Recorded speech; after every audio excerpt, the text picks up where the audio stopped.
자, 먼저 YMG 박종훈 팀장과 함께하겠습니다. 어서 오세요. 네, 안녕하세요. 어때요? 미국 시장이 이렇게 달리면 피곤할 것 같아요? 아니면 와 피곤할 피곤할 것 같네요. 우리 시장 많이 올리면 이거 피곤함이 좀 쌓였다. 피로감이 분명히 있는 시장이다라고 하는데 되게 쌩쌩한 것 같아요. 밤을 새고요. 네. 예를 들면 뭐 한국 증시, 국내 증시를 많이 기준으로 하게 되면 밤을 새고 나서 아침 이제 9시에 국내 증시가 시작되잖아요. 네. 내 종목이 막 오르고 있으면 잠이 다 깹니다. 깨요? 왜 깨요? 너무 기분이 좋으니까. 아, 그래요? 예. 그냥 더 숙면을 취할 수 있지 않아요? 내 돈이 불어나고 있어. 자는 동안 내 돈이 불어나고 있어. 이거 아니에요? 제가 볼 때는 뭐 물론 뭐 시장마다 좀 다를 수 있겠지만. 근데 그 너무 행복해가지고. 그렇죠. 행복하죠. 행복하면 이제 피곤함이 싹 사라지는 그런 모습이 되고 순간적으로 네. 또 이제 트레이더가 되는 마음속으로 뭐 그런 느낌이 좀 드는 상황인데 뭐 지금 최근에 들어서 미국 증시 오늘 너무너무 좋았습니다. 정말 네. 너무너무 좋았고 나무랄 데 없는 미국 증시의 흐름을 오늘 좀 보여줬다. 자, 이렇게 보도록 하겠습니다. 네. 자, 오늘 사실 뉴스가 정말 많았어요. 정말 이것저것 쏟아졌던 뉴스들이 좀 있었고 정치권 뉴스가 또 다시 뭐 불이 붙는 그런 느낌도 좀 들기도 했고요. 그 중국에 대한 관세 관련된 이야기들 뭐 여러 가지 이야기들이 있었기 때문에 그리고 데이터가 또 오늘 희한하게 또 많이 쏟아져 나왔더라고요. 그래서 그런 부분 같이 보도록 하겠습니다. 네. 자, 그래서 오늘 뭐 한번 제목 한번 볼까요? 어떻게 이것도 해요 연기? 오늘은 누구 맡을래요? 나는 클루니가 좋은 것 같아. 네, 조지 클루니. 정말 잘생기신 것 같아요. 진짜 이렇게 대화를 했어요? 이게 대화가 아니라 네. 조지 클루니가 이게 뉴욕 타임스 칼럼에다가 이제는 이제 조 바이든 대통령이 그만해야 될 때다. 근데 이제 조지 클루니는 많은 분들 아시겠지만은 대표적인 또 민주당 지지자예요. 예, 물론 뭐 지금은 이제 많은 활동을 좀 접으셨기 때문에 네. 이제 뭐 정치적인 색깔을 가지고 있어도 특히나 이제 미국 같은 경우는 사실 이런 부분이 좀 자유롭기 때문에 그쵸, 막 지지하고. 예, 지지하기도 하고 뭐 같이 운동도 하고. 그렇죠. 그러니까 운동도 그 하고 뭐 밥도 운동하는 게 먹고 스포츠가 아니고. 예, 사우나도 가고. 스포츠가 아니고 선거 운동 한다고요. 그렇죠, 그렇죠. 예, 하여튼 뭐 다 하는데 뭐 다 하죠. 근데 네. 이제 이번에 이제 조 바이든 대통령이 그만해야 될 때가 되지 않았냐 이런 이야기가 좀 나오고 있다 보니까 이런 부분에 대한 또 바이든 대통령이 난 할 거다 이러한 뭐 약간의 그 민주당 안에서의 뭐 그런 이제 어떤 의견도 좀 나왔다 이런 이야기가 좀 나오다 보니까 다시 지금 정치판에 약간 불확실성이 또 나오고 있는 상황입니다. 여기에 이제 낸시 펠로시 이제 전 하원 의장이죠. 또 이 부분에 대해서 이야기를 했어요. 네. 이제 조 바이든 대통령이 결정할 때가 됐다. 벌써 결정했는데 사실 계속 결정할 때가 됐다. 지금 막 뉴욕타임즈에서는 거의 바이든 대통령을 끌어내리던데요. 막 그러니까요. 억지로 막 이렇게 끌어내리던데요. 맞아요. 네. 그래서 이제 그러한 칼럼들 이런 것들이 계속 나오다 보니까 어찌 보면 최근에 들어가서 이제 바이든 대통령의 어떤 대선 후보에 관련된 부분이 약간 불이 좀 죽어드나라고 느낌이 있었지만 다시 그게 불 지피는 그런 모습이 좀 있었습니다. 그래서 네. 이 부분이 또 향후 증시에 있어서도 약간의 또 불확실성을 또 증폭시키는 그런 역할을 하지 않을까라는 생각이 좀 들고요. 네. 같이 지속적으로 제가 업데이트를 해드리도록 하겠습니다. 네. 내가 바이든이랑 밥도 먹고 술도 하고 사우나도 하고. 자, 네, 이렇게 자 오늘 헤드라인 보도록 할게요. 네. 헤드라인 보시게 되면 오늘 6월 CPI 전망치에 대해서 월가의 전망치가 좀 나왔습니다. 그래서 같이 한번 보시는 시간 가져보도록 하겠고요. 네. 그리고 이제야 좀 빛을 보는 BM7 기업들인가라는 M7 외의 기업들. 그렇죠. M7 외의 기업들을 이제 한번 볼 텐데 이번 2분기 실적 발표가 곧 시작이 되면서 이 부분에 대한 EPS 전망치가 조금씩 좀 나오고 있는 상황이고 네. 각 IB마다 뭐 많은 전망치가 좀 나오다 보니까 오늘 뭐 대표적으로 하나만 좀 보도록 하겠습니다. 자, 그리고 바이든 행정부에서 멕시코를 통한 철강, 알루미늄에 관세를 부과하겠다라는 그러한 이야기가 나왔는데 네. 뭐 제목은 멕시코를 통한 철강 알루미늄 관세다라고 제가 썼지만 의역을 좀 하게 되면 개인적인 의역이죠.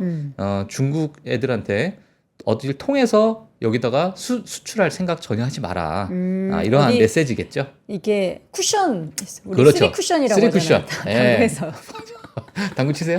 못 치는 포켓볼만 치는데 용어는 이제 어디서 주워드는 게 있어가지고 여기로 바로 보내면은 관세가 있으니까 어디 그렇죠. 한번 치고 이렇게 돌아가는 그렇죠. 거죠. 예. 그렇죠. 뭐 그런 여러 가지. 방법부터 이제 다 아니까 너네 손바닥 안에 있다. 그런 식으로 들어가도 그럼 관세를 부과하겠다는 거예요? 그럼 법으로 뭔가 뭐 3쿠션법을 만들든지 해야 될 거 아니에요? 그게 이미 법으로 정해져 있어요? 있었어요. 네, 근데 그거를 그러니까 이제 국가 안보에 관련돼서 네네. 이거를 붙이다 보니까 예, 그런 이제 법 조항이 좀 있는 상황이고 이런 부분을 이제 관세에다가 붙이겠다라는 네. 이야기가 있었습니다. 그리고 네 번째 헤드라인은요. AMD가 이제 AI 스타트업을 인수합니다. 네, 핀란드에 있는 기업인데요. 자, 이 부분도 제가 뒤에 가서 좀 설명을 드리겠고요. 그렇죠. 그리고 잘하면, 잘하면이 아니죠. 네. 잘하면 안 되죠. 아우디 공장이 아마 폐쇄가 될 수도 있다. 어디 아우디 공장이요? 이제 그 브뤼셀, 벨기에 브뤼셀이라는 그 지역에 있는 공장이 폐쇄가 될 수도 있다라는 이야기가 좀 나오기 때문에 무슨 일일까요? 이 부분도 같이 네. 뒤에 가서 보도록 하겠습니다. 자, 4대 지수가 모두 올랐습니다. 예, 우리 러셀 빼놓으면 또 우리 박 팀장님 서운해 하실 거죠? 그렇죠. 예. 오늘 뭐. 막판에 더 끌어올렸어요. 맞아요. 근데 러셀 뭐야? 윗골이 달렸어요. 저건 이제 실수. 실수? 네. 누구의 실수예요? 뭐 애들이 잠깐 잘못했나 보네요. 잠깐 매도 버튼 네, 잘못 눌렀군요. 가만히 있으라고 제가 예. 말씀드렸는데. 4대 지수가 어떻게 이렇게 오르나. 그러니까요. 다우도 저는 1%. 제가 여기다가 보통은 요 제목에다가 뭐가 뭐 엔비디아가 뭐 반등을 했고 반도체 섹터가 좋았고 뭐라고 네. 저 썼는데 오늘은 제가 맵을 보고 이 지수의 흐름을 보고 뭐 쓸 말이 없어서 다 좋았다. 그냥 다 좋았다. 예. 이렇게 강해도 되나? 어. 이런 생각이 들고 핑계 대는 것 같은데. 시간이 없었어요. 자, 그리고 다우존스 네. 같은 경우에는 1% 넘는 상승을 와. 보여줬습니다. 나스닥도 1.18% 상승을 했고요. 네. S&P 500 1.02% 상승을 했고 러스 대단합니다. 2000 지수 거의 1% 상승하게 되면서 정말 동반 상승을 하는 그런 모습을 보고 있고 그냥 네. 맵을 바로 보시면 좋을 것 같아요. 와, 다 초록초록. 맞아요. 이제 일부 관련해서 뭐 의견들이 조금 나왔어. 뭐 감원에 대한 이야기 있었고 아니면 앞으로 이제 매출에 대한 뭐 성장성에 대한 이야기 뭐 물론 아이비들의 의견이 있는 그런 종목들은 좀 빠지긴 했는데 그런 게 없었던 그냥 잠잠했던 종목들은 그냥 전부 다 올랐다. 네. 이렇게 보시면 될 것 같고요. 엔비디아가 또 2.69% 상승을 했고 애플, 뭐 마이크로소프트 뭐 할 것 없이 그리고 뭐 테슬라도 소폭 상승했지만 지속적인 상승세를 11일 거래일. 예, 11일 거래일 동안에 지속적인 상승을 보여주고 있다. 진짜. 예. 아니 제가 어제 어떤 그 운용하는 분 중에서 네.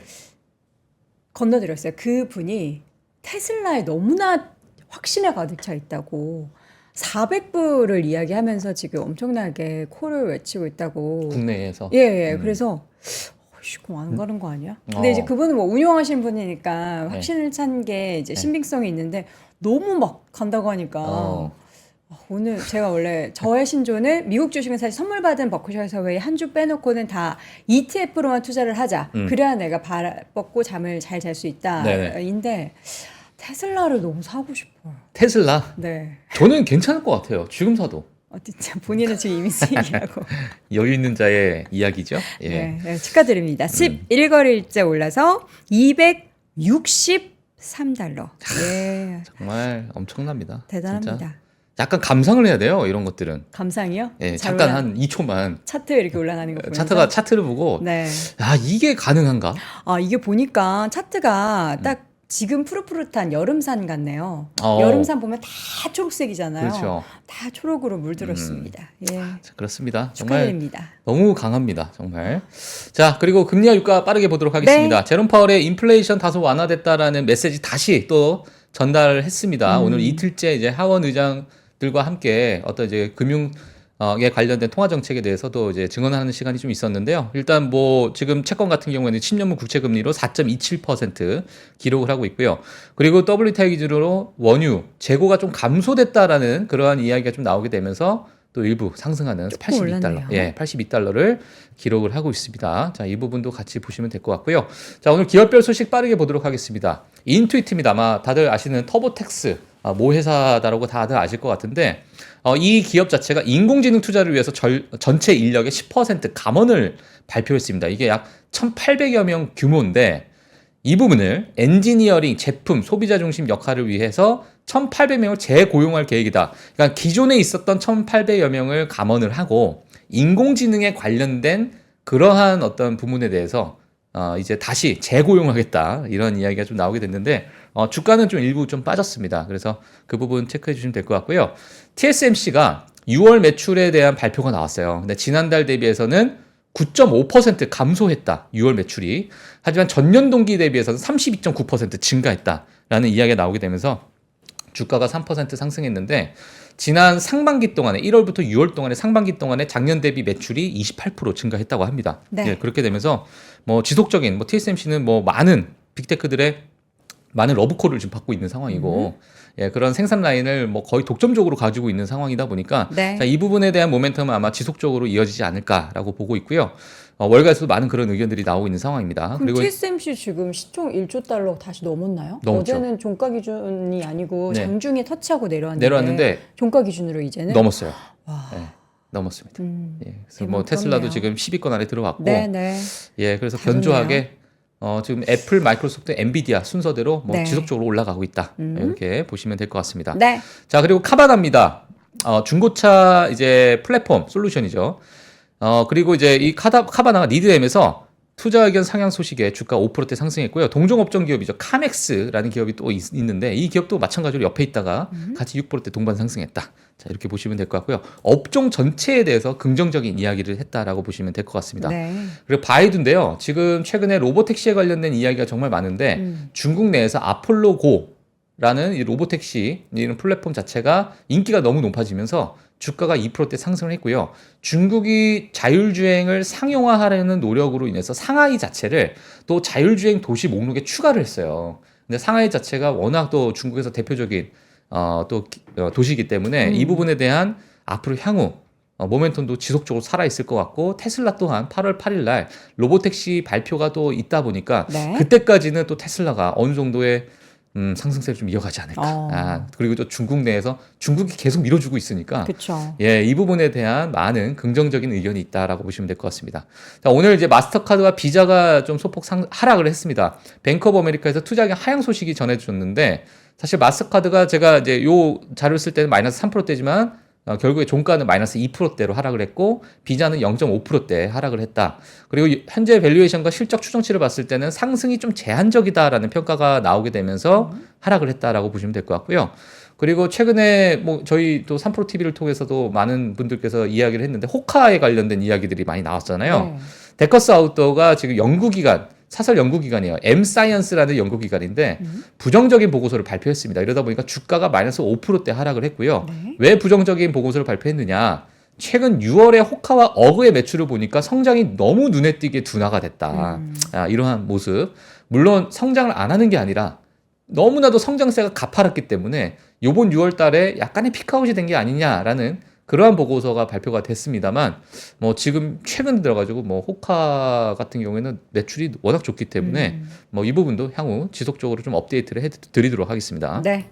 자, 데이터 하나씩 보겠습니다. 네. CPI가 이제 곧 발표가 되고 CPI, PPI 모두 이번 주에 발표가 될 예정인데 네. 지금 밤 사이에 워낙에 파월 의장이 이제 뭐 2% 이런 거에 대한 중요도가 없다. 어차피 그 길을 갖고 있어서 맞아요. 이렇게 얘기하다 보니까 이 지표가 이제 의미가 없어요. 올라가도 이제 우리 파월이 그렇게 얘기 안 했어. 예. 우리 형이 그렇게 얘기 안 했어. 이렇게 나올 것 같아요. 근데 이제 인플레이션보다도 우리는 고용까지도 봐야 되는 상황이다. 고용도 봐야죠. 고용도 봐야 된다라고 요번에 이야기를 했어요. 그러니까 우리는 인플레이션만 잡기 위해서 있는 그런 기간이 아니다. 자, 이렇게 이야기를 했는데 네. 만약에 이번에 CPI가 예상치보다 튀어오른다면 뭐 물론 오늘 이제 이런 발언을 하면서 이미 벌써 CPI는 마음속에 있으시겠죠. 어디서 보셨겠죠. 이미 보셨죠. 예, 그러니까 이제 약간의 좀 비둘기파적인 이야기를 하지 않았나라는 생각도 들긴 하는데, 자, 일단 지금 6월 CPI 전망치를 먼저 좀 간단하게 보도록 하겠습니다. 헤드라인 자체가 TD 스큐리티 같은 경우에는 3%, 그리고 바클레이즈는 3.1%, 시티그룹 3.1%, 뭐 뱅크 오브 아메리카 3.2%에서 요 정도의 어떤 헤드라인 CPI를 예상을 하고 있는 상황이고요. 코어 CPI도 마찬가지로 3.4에서 3.5% 정도 사이. 보통 이제 3.4를 많이 보고 있다. 근데 지난 이제 5월과 비교했을 때는 지금 코어 CPI는 그대로 유지가 될 가능성이 크다. 전망치가 거의 비슷하고요. 헤드라인 CPI 같은 경우는 지난 5월보다는 0.2% 정도 하락하는 그러한 이제 방향을 좀 내놓고 있는 상황입니다. 그래서 사실 유가가 좀 튀어오르긴 했는데 이 부분이 어느 정도 다른 부분과 약간의 상쇄되는 게 있는 것 같아요. 그래서 지금 미디엄 값으로는 3.1%를 예상을 하고 있다라고 보시면 될 것 같고요. 그리고 CPI가 발표할 때마다 JP모건에서 늘 이 발표를 시나리오에 관련된 이야기를 많이 하죠. 그래서 지금 가장 이제 확률이 높은 부분이 그러니까 MOM 기준입니다. 지금 0.1% 상승할 것으로 보고 있긴 한데 0.15%에서 0.2% 사이 정도 만약에 헤드라인 CPI가 상승을 하게 된다면 그래도 S&P 500의 반응은 0.5%에서 0.1% 정도 아마 상승할 것으로 예상하고 있기 때문에 만약에 지금 기존에 나와 있는 CPI 예상치, 전망치가 그대로 실현이 된다면 S&P 500은 올라갈 가능성이 크다. 이렇게 네. JP모건은 보고 있는 상황입니다. 하지만 뭐 예를 들어서 조금 소폭 다시 반등하는 약간 튀어오르는 모습을 보이게 되면 뭐 0.25% 정도 또는 0.75% 그래도 상승한다. 예, 그러니까 뭐 이래나 저래나 지금 나오고 있는 여러 전망치를 봤을 때는 상승한다라는 시나리오가 나오고 있다. 이렇게 보시면 될 것 같습니다. 네. 네. 자, 이어서는 이제 오늘의 이슈 이거 데이터 아니에요? 네, 데이터 계속해서 데이터 제가 확인해 이슈로 보도록 썼네요. 하겠습니다. 네. 자, 지금 쏠림 현상이 지금 계속 지속이 되고 있는데 두 번밖에 없었어요. 그러니까 쏠렸던 게. 그렇죠. 이게 지금 여기 또 이제 과거 보게 되면 닷컴버블 얘기할 거죠. 닷컴버블 때 쏠리고. 맞아요? 아니요. 닷컴버블 말고 언제예요? 이제 그때 당시 닷컴버블이긴 한데 다른 이름 어쩌나요, 닷컴버블. 다른 이름 없나? 다른 이름 없어요? 인터넷 버블. 인터넷 초창기. 진짜 좀 아니라고 왜 아니라고 거짓말하는 거예요? 아니 근데 맞잖아요. 그러니까 네. 제가 말씀드리고 싶은 게 뭐냐면 그때 당시 물론 이 꺾이는 모습이 자체가 그때는 이제 닷컴 버블이라는 명칭이 되면서 이제 네. 꺾이기 시작했는데 네네. 그 전에 약 한 5년간 올랐다는 거예요. 이게 뭐냐면 지난 상위 7개 종목의 쏠림 현상이 그럼 그러니까 이번에만 있었는가라고 봤을 때 사실 이게 2016년 때부터를 보게 되면은 상대적인 그 아웃퍼폼을 보이고 있는 거거든요. 지금 파란색입니다. 이 파란색이 M7 종목이라고 보시면 될 것 같아요. 물론 2000년 당시 또는 1995년 당시에 상위 7개 종목은 지금의 M7이 아니죠. 예, 다른 기업이 뭐 시스코도 있었을 것이고 뭐 여러 가지 다른 기업이 있었을 텐데 상위 7개 종목을 봤을 때 최근에 이러한 아웃퍼폼을 보이는 모습, 그러니까 다른 기업에 대비해서 이런 부분은 사실 과거 1970년 이후로 이렇게 두 구간이 있었다는 거죠. 이번과 지난 닷컴 버블 시절. 그래서 그 이야기하기 싫은데 진짜 왜 얘기하기 그 단어밖에 없네. 너무 많이 얘기했으니까. 항상 그때와 비슷하다. 그때 이후에 처음이다. 뭐 어쩔 수 없죠. 어쩔 수 없죠. 우리가 얘네들이 과거를 이렇게 쓴 바꿀 수 걸 뭐 없잖아요. 어떡하겠어요. 네. 자, 또 다른 데이터. 그래서 이제 중요한 건 앞서서 헤드라인에서도 말씀드렸지만 M7이 아닌 B-M7 기업들에게 과연 각광을 받을 다시 이제 뭐 빛을 받을 그런 기회는 없는 것인가? 네, 저는 있겠죠. 그래서 사실 쏠림이라는 것도 네. 뭐 물론 AI에 대한 기대감. 근데 AI에서 가장 중요한 거는 자본과 데이터잖아요. 그럼 자본과 데이터를 가지고 있는 기업들은 뭐 당연히 빅테크밖에 없을 것이고, 그럼 빅테크 기업들이 실적이 좋을 수밖에 없는 그런 상황이다 보니까 지금 화면 한번 보시게 되면 여기 짙은 남색 자체가 M7 기업들의 EPS 성장이에요. 근데 이제 당연히 이렇게 실적이 좋으니 뭐 지금의 쏠림 현상이 있을 수밖에 없는 상황인데 이제는 다시 나머지 기업들, 러셀 2000이 아닙니다. M7 외에 493개의 기업들이 다시 EPS가 회복이 되는 그런 구간이 이번 2024년 2분기부터 시작이 된다라고 해서 빨간색으로 이렇게 하늘색이 톡 튀어나오는 거예요. 그래서 이 부분에 대한 이제 시장의 기대감이 이제 나오지 않을까. 이렇게 해서 최근에 이런 유형의 제가 데이터를 많이 보여드리고 있는데, 그래서 이러한 부분이 앞으로 이번 주부터 시작되는 실적 발표에 좀 긍정적으로 좀 녹아들지 않을까 이렇게 기대감이 좀 있는 상황입니다. 네. 그리고 이어지는 데이터는 현재 시장에 대한 데이터인데 이게 무슨 의미죠? 이게 뭐냐면 이게 되게 재밌는 건데 이 점선이요. 과거의 이 EPS 노란 추정치, 점선, 노란 점선이 그 EPS 추정치를 그대로 이렇게 월별로 이렇게 산정을 해가지고 나왔던 부분이고요. 이 노란색은 전체적인 그러니까 이 전체적이라는 것은 금융위기나 닷컴 버블이나 여러 가지 뭐 요번에 이제 코로나 때나 이런 것들 다 합산을 해가지고 EPS 추정치가 나왔던 월별로 나왔던 건데 뭐 이런 부분이 이제 들어가다 보니까 다소 이렇게 꺾이는 모습이 있지만 만약에 그 부분을 다 제거를 한다면 그러니까 경기 침체가 없었던 구간만 싹 모아놓으면 이 점선인 거예요. 근데 지금의 이 남색깔 2024년이죠. 이게 지금 점선과 거의 동일하다 보니까 지금의 이 흐름은 경기 침체가 아예 없다라고 보고 EPS가 흘러가고 있구나. 아니 침체 좀 하려 그러면은 갑자기 막 이렇게 쓰러지려고 하면 멱살 잡고 끌어올리고 쓰러지려고 그러면 다시 멱살 잡고 끌어올리고 하니까 침체? 미국은 침체라는 단어가 이제 아예 없어질 것 같아요. 여기 앞에 보게 되면 앞에 이제 뭐 쓰러질만 하면 뭐 진짜 뭐 삼계탕 먹이고 좀 쓰러질만 하면 뭐 장어 먹이고 뭐 이러니까 이제 이게 계속 낙지볶음 먹고 싶네요. 그렇게 올라가는 거죠. 네. 예. 자, 그리고 이제 하나 또 고무적으로 봐야 될 게 2025년은 이렇게 추정치가 예, 물론 추정치입니다. 추정치인데 이렇게 올라가고 있다. 예, 이런 뱅크 오브 아메리카의 자료입니다. 그래서 이 부분도 한번 향후 2025년까지도 한번 보시면서 방향성을 또 보시는 것도 좋을 것 같습니다. 네.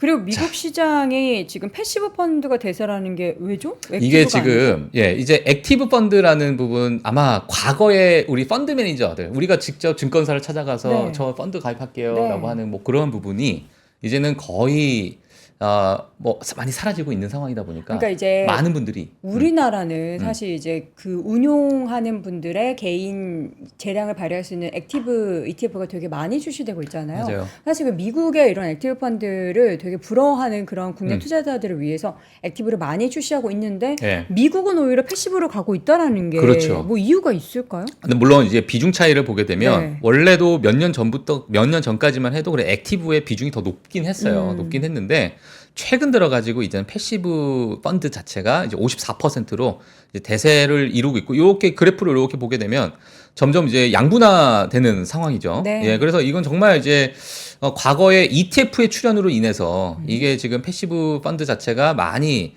비중이 많이 높아졌다라고 보시면 될 것 같고요. 네. 자, 액티브와 뭐 패시브 여러 가지 정말 많은 차이점이 있습니다만 뭐 그냥 간단하게 보시게 되면 왼쪽이 이제 액티브고 오른쪽이 패시브다. 제가 그냥 간단하게 적어놨어요. 그냥 펀드 매니저가 어떤 종목을 선택하는 거고, 자, 패시브 같은 경우에는 투자자가 시장 또는 섹터를 선택을 하는 거고, 뭐 물론 ETF나 이런 것들에 대한 투자가 간접적으로 이제 들어가는 거죠. 그리고 액티브 같은 경우는 리서치와 분석을 통한 이제 종목 투자, 그리고 패시브는 시장과 지수를 통한 투자, 그리고 액티브는 종목의 성장률을 추정을 하고, 패시브는 전반적인 시장의 성장률을 또 추정하는. 그쵸. 예, 그리고 액티브의 성격 자체가 이거죠. 시장을 이겨라. 내가 지금 S&P 500의 연평균 성장률이 뭐 배당까지 하게 되면 12% 정도로 볼 수 있는데 12%보다는 더 좋은 연평균 성장률을 보여줘야 되지 않겠느냐. 네. 하지만 이제 패시브 자체의 어떤 방향성은 시장으로만으로도 충분하다. 네, 그런 이제 자금들이 많이 몰리다 보니까 네. 시장을 따라가자. 이런 게 이제 아주 대표적이고 이 외에도 정말 많습니다. 정말 많지만 최근에 들어가지고 이런 패시브 펀드들이 좀 각광을 받고 있는 이러한 어떤 비중의 차이가 조금씩 생기고 있다. 이렇게 뭐 하나의 뭐 트렌드로서 보셔도 좋을 것 같습니다. 예. 지금 사실 이제 액티브보다는 패시브가 조금 더 뭐 운용 수수료 면에 있어서도 우위가 맞아. 있기도 하고 한데 이게 뭐 왜 그런지도 궁금한데 지금 하는 시청자분은 그냥 유동성이 너무 많아져서 패시브 투자가 더 효율적이어서 그런 것 같다라는 의견을 주시고 사실 그 액티브 펀드가 엄청 각광을 받았던 과거 한식에 보면은 그 돈나무 언니가 그래서 또 액티브의 선구자 역할을 하면서 종목을 이렇게 오르면 큰일 나요를 많이들 보여주셨잖아요. 그렇죠. 맞아요. 지난 사실 이거는 뭐 지금 최근에 들어서 54%대 네. 66, 뭐 46% 이걸 보실 게 아니라 과거에 정말 10년 단위, 20년 단위 어떤 흐름을 좀 보는 추세를. 게 나을 것 같고, 예, 뭐 지금 뭐 급변하는 시장이 아니기 때문에 뭐 그만큼 ETF 출시도 많이 되고 있고 뭐 여러 가지. 그리고 이제 앞서서 말씀해 준 것처럼 캐시우드의 그 액티브 펀드 자체가 수익률이 안 좋잖아요. 그러니까 이제 뭐 그러니까 이제 그런 거에 대한 실망감 뭐 이런 것도 있을 수 있고. 알겠습니다. 저도 개인적으로 또 외국인이 많이 들어왔어요. 외국인 미국 투자자? 시장에 외국인들도 정말 많이 들어왔고 개인 투자들도 많이 들어오다 보니까 이러한 뭐 패시브 이제 펀드 자체가 조금씩 증가하는 게 아닌가. 네. 자, 그렇게 보여지고 있습니다. 자, 이어서는 다음 데이터는 지난 한 달간의 뭐 기술주, 이미소비재, 그러니까 테슬라를 포함된 기업들이죠. 맞습니다. 커뮤니케이션 섹터에 집중되고 있는 미국 증시 자금으로 쭉 그러지 않았어요? 맞아요. 지금 됐는데 네. 지금 지난 사실 이게 헤지 펀드에서는 기술주 섹터에 대해서 약간의 그 수익 뭐 예를 들면은 많이 상승을 했기 때문에 차익 실현을 하는 그러한 매물도 뭐 나왔다라는 제가 데이터를 아마 지난주, 지지난주에 아마 보여드렸던 것 같은데 최근에 제가 뭐 반도체 섹터나 뭐 기술주 섹터 너무 뭐 좋다 보니까 이제 이 부분을 좀 가지고 나왔는데요. 지속적으로 들어오고 있습니다. 예, 지속적으로 들어오고 있고 특히나 지난주 7월 1일부터 7월 5일 사이에 지난 4주간의 평균치보다 훨씬 많이 들어오고 있고 특히나 저는 깜짝 놀랐던 게 뭐냐면 이 임의 소비재 쪽 특히나 제가 볼 때 임의 소비재는 테슬라죠, 테슬라예요. 뭐. 테슬라인데 지난주에 테슬라에 엄청나게 많은 자금이 들어왔어요. 아, 저 되게 아니 뭐 물론 들어가지. 제가 테슬라다 이렇게 하기는 좀 그렇지만 뭐 그렇지 않아요. 테슬라예요. 맞아요? 테슬라죠? 네, 테슬라 말고 또 이미 소비자 안에서 들어갈 만한 종목 뭐가 있겠어요, 지금. 예. 그래서 지금 이미 소비재 쪽에서 홈디포를 사시겠어요? 로스를 사시겠어요? 맞아요. 지금 테슬라의 자금이 엄청나게 지금 지난주 7월 1일부터 7월 5일까지 사이 동안에 들어왔다. 이렇게 보시면 될 것 같아요. 그래서 네. 지난 평균보다 정말 월등하게 깡충 뛰어오르는 그런 모습을 보이고 있다. 아마존도 사셨을 수도 있겠다. 아마존도 있죠. 예. 아마존도 요새 또 신고가 기록하고 있으니까 아마존 그리고 테슬라. 예, 너무 또 속단하지 않도록 하겠습니다. 아마존도 예, 못지않게 굉장히 잘 오르고 있다라는 거 여러분 다시 한번 네. 확인시켜 드리고요. 네. 그리고 이 실업률 관련한 데이터를 가지고 오셨는데 이게 나이대별 실업률 추이라고 하면은 뭔가 그 특징을 알 수 있겠네요. 지금 실업에 어떤 특징을 보이고 있는지. 맞습니다. 지난 사실 2년간 이거를 이제 데이터를 모아가지고 가지고 나왔는데요. 사실 지난 2년 동안에 이 데이터를 봤을 때 앞선 3개월 동안은 지금 젊은 층들이 많이 일자리를 그만두거나 또는 뭐 잘리거나 뭐 이런 상황이 이제 좀 되고 있었던 상황이고 지난 2년간을 쫙 봤을 때는 이 프라임 에이지라 그래가지고 주 근로자층이죠. 이게 가장 일을 해야 될 나이대.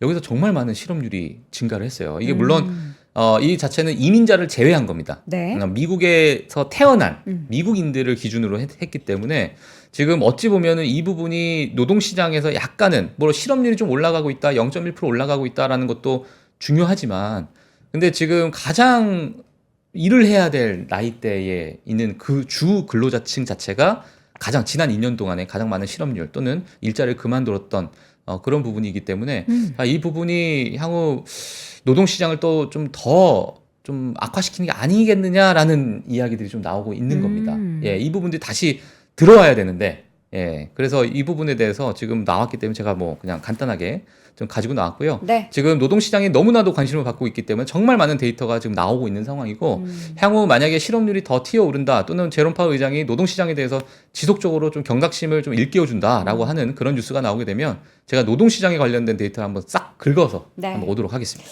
자, 이어서는 이제 정치 얘기 또 하도록 하겠습니다. 저희도 사실 이 시간에 정치 얘기를 안 할 수가 없고 안 할 수가 없어요. 저희만 그런 게 아니라 CNBC도 보니까 거의 한 20-30%가 정치 얘기만 예, 있어요. 뭐 특히 트럼프 얘기를 많이 하고 이제 트럼프가 당선될 가능성에 있어서의 증시 영향 뭐 이런 얘기를 많이 하더라고요. 미국이나 뭐 우리나라나 비슷하게 보고 있는 것 같습니다. 맞습니다. 지지율을 한번 볼까요?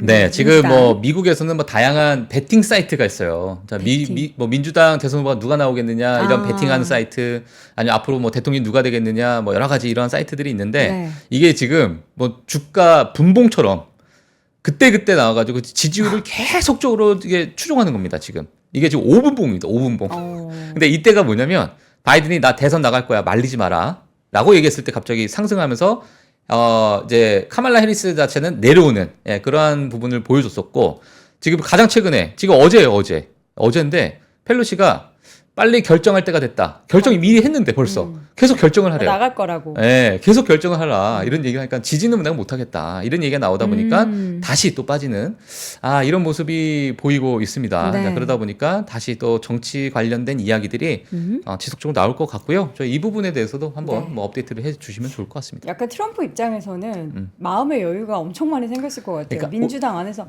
그래 뭐 한번 해봐. 뭐 누구? 그래 뭐 약간 그렇지.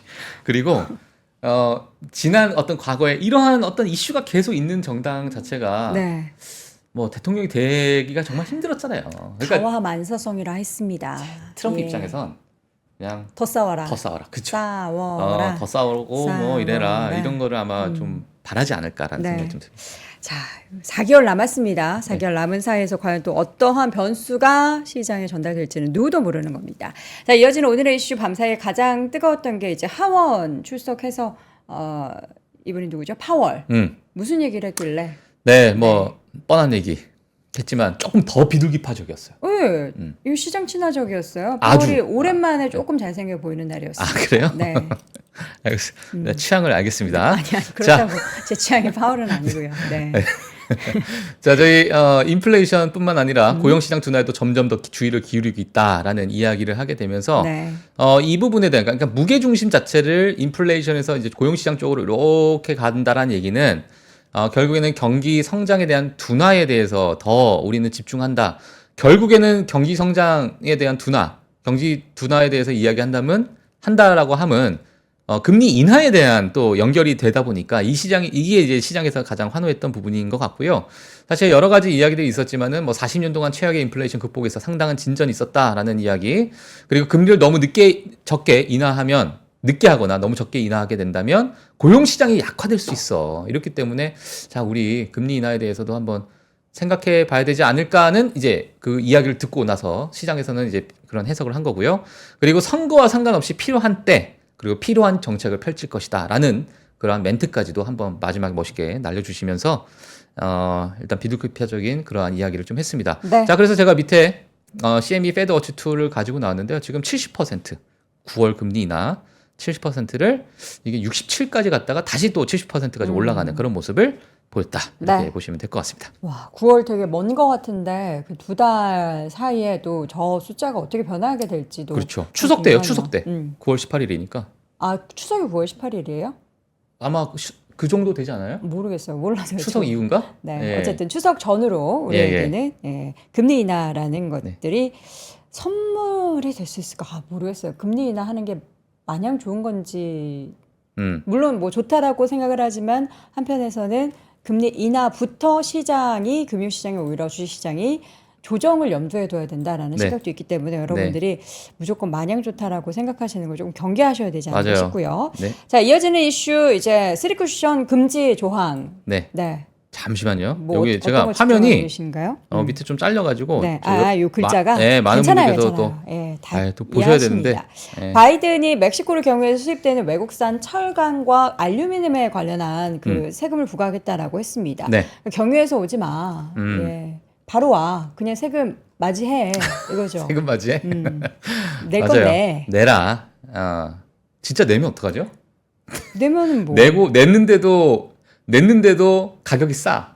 심지어. 그러면 뭐 땡큐죠. 그런 건가요? 예. 근데 이제 이런 세금 부과한다라는 건 결국에는 들어오는 비용이 올라가니까 뭐 인플레이션을 또 자극할 수도 있는 거고 맞아요. 하는 거 아닙니까? 맞습니다. 예. 자, 그래서 지금 바이든이 사실 멕시코에 관련된 이야기들은 이 중국 전기차에 관련돼서 트럼프가 한번 이야기를 했었죠. 네. 그래도 뭐 비아디나 여러 중국 전기차 기업들이 멕시코에서 공장에서 만들어서 미국에 들어올 생각 하지도 마라. 이러한 이야기를 벌써 트럼프 후보가 이야기를 했었는데, 자, 바이든 정부에서 또 멕시코 경유에서 수입되는 외국산 철강 그리고 알루미늄 세금을 부과하겠다라는 이야기를 했습니다. 근데 이 뉴스가 나오자마자 공화당 쪽에서는 이거 지금 정치적인 해석으로 할 수밖에 없다.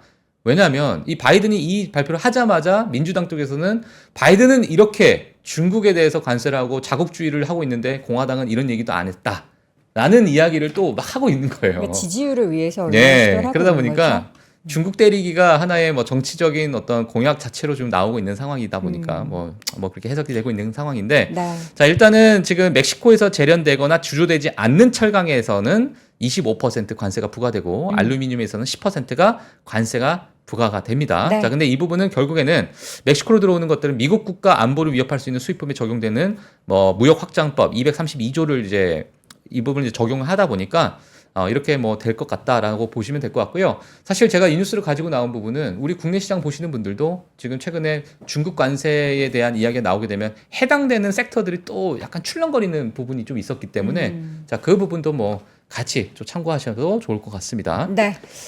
자, 빠르게 한번 보도록 하겠습니다. 네. AMD 소식을 기다리셨던 분들도 계시더라고요. 맞습니다. 예, 자, 너무 좀, AMD가 이제 핀란드 스타트업 6억 6,500만 달러 인수했습니다. 이 부분은 뭐 요 제목 보시게 되면 엔비디아를 견제하기 위한 엔비디아의 어떤 점유율을 좀 견제하기 위한 그런 이유다 나왔는데, 사실 이게 6억 6,500만 달러 하면 그렇게 큰 돈이 아니다라고 보실 수도 있어요. 뭐 한 9천억 원 정도, 1조 원 정도, 뭐 정말 예. 큰 돈이죠. 큰 돈인가요? 네. 예. 1조 있어요? 아이 뭐 한번 해보죠 뭐. 자, 예. 자, 근데 우리 이게 박 지금 팀장님의 1조 도전 응원합니다. 예. 자, 큰 유럽 돈이에요. 네. 유럽에서 가장 큰 사설 AI 연구소 중에 하나입니다. 어. 이 실로 AI라는 기업인데 네. 이게 왜 의미가 있냐면 지난 구글이 2014년에 영국의 딥마인드를 인수를 했었어요. 이때 당시에 4억 파운드였는데 네. 이게 지금 민간 AI 스타트업을 인수하게 되면서 구글 자체가 AI에 대한 생태계가 완전히 바뀌는 하나의 그런 모습을 보였었던 부분이 이때서부터 시작됐거든요. 네, 네. 뭐 알파고부터 시작해서 이러다 보니까 지금 AMD가 이 실로 AI를 인수하는 과정이 지난 10년 동안에 이루어진 인수 중에 가장 큰 규모다. 스타트업 중에서. 자, 그래서 이제 구글의 어떠한 과거 사례를 보다 보니까 AMD에 대한 기대감이 조금 나오는 상황이고, 그러다 보니까 최근에 들어서 이제 대규모 언어 모델을 이제 구축하겠다. 네네. 이런 이제 발표를 했다라고 보시면 될 것 같아요. 그리고 이제 실로 AI는 무료로 사용할 수 있고 누구나 사용할 수 있는 오픈 소스로 하겠다. 자, 이러한 발표까지 있었다 보시면 될 것 같습니다. 네. 자, 이어서는 폭스바겐 그 아우디 공장 폐쇄 가능성 이게 네. 전기차 관련해서 맞아요. 전기차 관련된 이야기인데 지금 EV 판매 감소로 인해서 비용 절감 차원에서 지금 브뤼셀에 있는 아우디 조립 공장을 폐쇄하는 것도 우리가 염두에 두고 있다라는 이야기가 나오고 있습니다. 폭스바겐 얼마 전에 그 루시드랑 손잡았잖아요. 리비안인가? 리비안이랑 리비안은 손잡았잖아요. 투자했죠. 폭스바겐이. 네. 근데 네. 공장을 닫는다. 이건 이제 전기차 생산이 워낙 뭐 이러다 안 보니까 좋아서? 자체적으로는 이건 너무 이제 운영하기 힘들다. 네. 이렇게 됐고 오히려 리비안에다가 뭐 투자를 더 할까? 큰 전망을 좀 봤나 봐요. 자. 무슨 의미일까요? 예. 자, 그래서 이제 브뤼셀 공장에서 유일하게 생산되는 Q8 이트론. 네. 예, 이것도 이제 생산 조기 종료를 고려하고 있다. 아. 요 차량입니다. 요 차량. 국내에서 저도 몇 번 봤거든요. 이 차 있어요? 이 차 있어요. 예, 많이 뭐 약간 UFO 지나가는 소리를 내면서 이렇게 쓱 지나갑니다.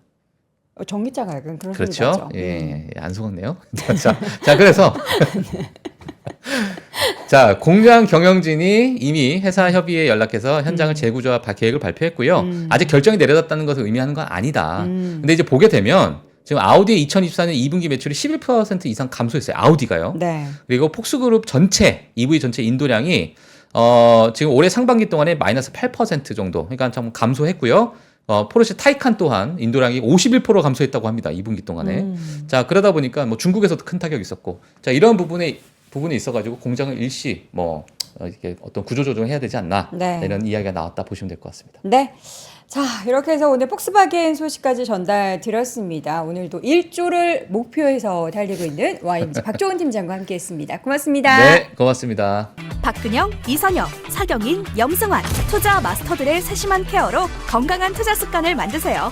3프로 멤버십 3프로 앱에서 확인하세요.